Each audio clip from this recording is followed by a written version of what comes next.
Hello, in this video, I'm going to talk about rationalization, all right?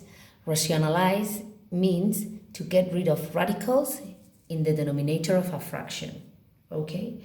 I'm going to solve two examples that work in a similar way, okay?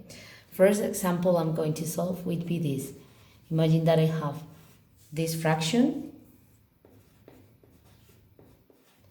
and I need to rationalize this. So I don't want a radical in the denominator. I don't mind if I have in the numerator, but I don't want in the denominator.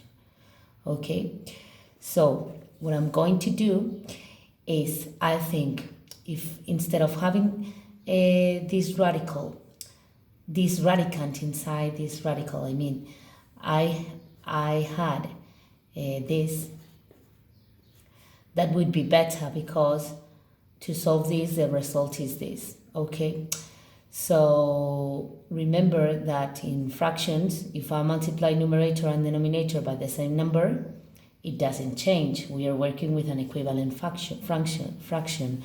So what I'm going to do is, I'm going to multiply this by this, so I had this, that is what I wished, all right? But if I multiply here by this, to work with an equivalent fraction, I need to multiply by square root of 10 the numerator as well.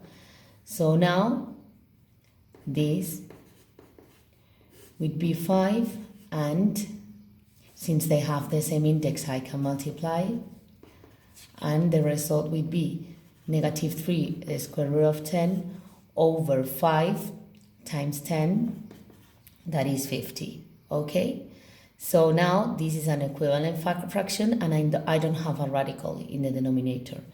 Let's solve another similar example.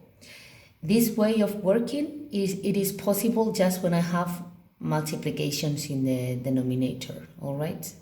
If I have addition and subtraction, we have to do it in another way, and I will do it in the next video, okay? Imagine that we have this example, 2 over 3/7 root of 2 cubed. So now my wish would be, if I had this, that would be perfect, because the result would be 2. Instead of the radical, I would prefer to have this one. This is my wish. So remember that I can multiply numerator and denominator by the same number, and the fraction doesn't change.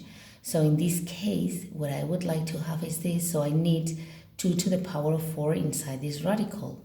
So let's put in 2 cubed times 2 to the power of 4. And when I multiply this, since they have the same indices, the result would be 7th root of 2 to the power of 7. But I need to multiply by the same thing in the numerator. Okay? And the result would be 3, and if I multiply here, 7, 2 to the power of 7. So here I cannot do anything else, but here the result is 2, so 3 times 2 equals 6.